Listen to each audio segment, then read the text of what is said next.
Yes, it's No, COVID. do not put ice. As soon as that box arrives, Maybe I'll make them with Kool-Aid. As you get, not right now, but put it in there. Dallas delivery was personal. Do not put no water in it, dude. Just 3 weeks No, ago, don't he play lost with a me. Get away from the relative sink. to COVID. I gotta finish cleaning up. And so it's like the heating began. Yeah.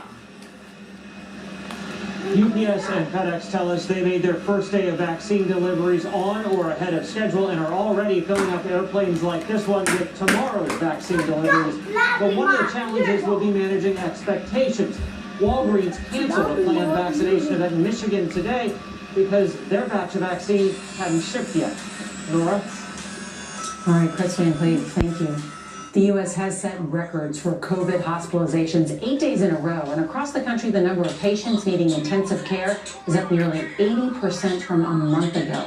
We get more now from CBS's Jonathan Bugliotti.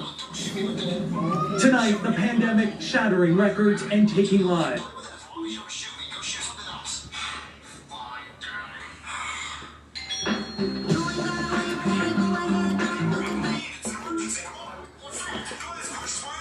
And it hit the national media. Somehow they managed to do additional early vote sites and then change the location of a few more early vote sites.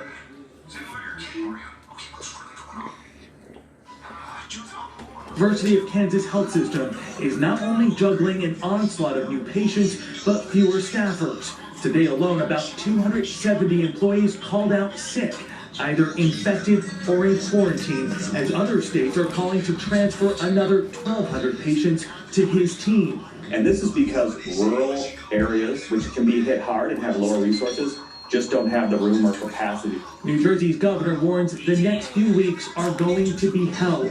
The state now has the highest COVID death rate in the nation. And a dire warning from New York City Mayor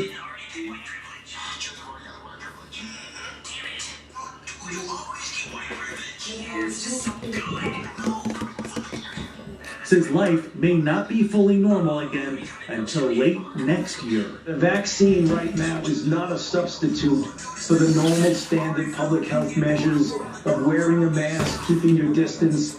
86-year-old David Childress among those who recently lost their battle with COVID.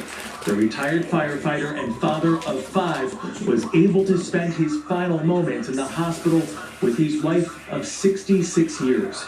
Judy. So many families don't get to do that. I was blessed. I was just so blessed. And as the hustle continues, hospitals are dealing with the surge. Here at St. John's in Santa Monica, they've actually built tents for COVID patients in their own parking lot. Tonight across America, millions of Americans living near hospitals that are running out of space. Nora? In the parking lot, Jonathan Bugliotti, thank you. Tonight, President-elect Joe Biden is set to address the nation after he was officially elected by the Electoral College.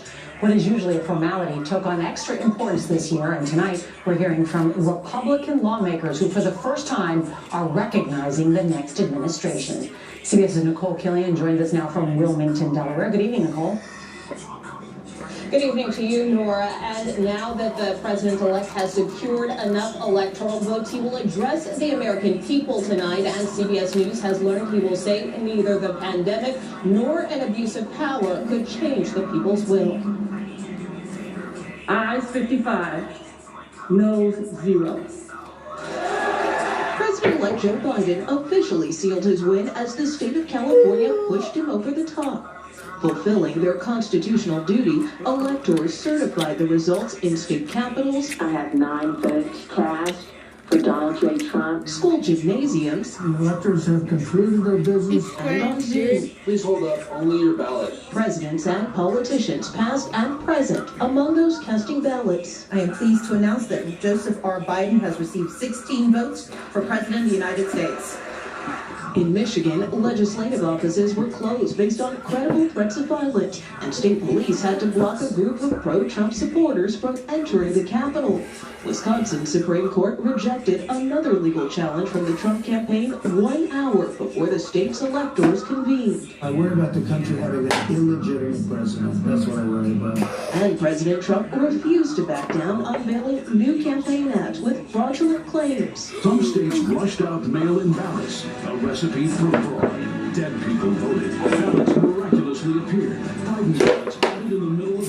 while his advisors drew a new line in the sand. The only date in the Constitution is January 20th. So we have more than enough time to right the wrong of this fraudulent election result. But even some Republicans are calling on the president to accept defeat. It's great, It's time for everybody to move on. Meanwhile, Dr. Joe Biden is getting support from Michelle Obama after a former Northwestern professor writing in the Wall Street Journal urged the future First Lady to drop her title, saying it sounds and feels fraudulent.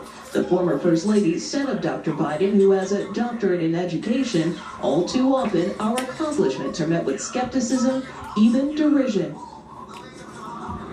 Tomorrow, President-elect Biden heads to Georgia to rally Democrats in two critical special elections that will decide control of the Senate. Early voting started there today. Nora? Nicole Killian, thank you. And CBS News will carry President-elect Joe Biden's address live. He is expected to speak around 7:30 Eastern Time. There's more breaking news tonight from Washington. Attorney General William Barr is stepping down. President Trump announced the move after days of attacking Barr for his refusal to back false claims of election fraud. CBS's Leisha Zhang joins us now from the White House. Good evening, Leisha. Good evening, Nora. President Trump made the announcement in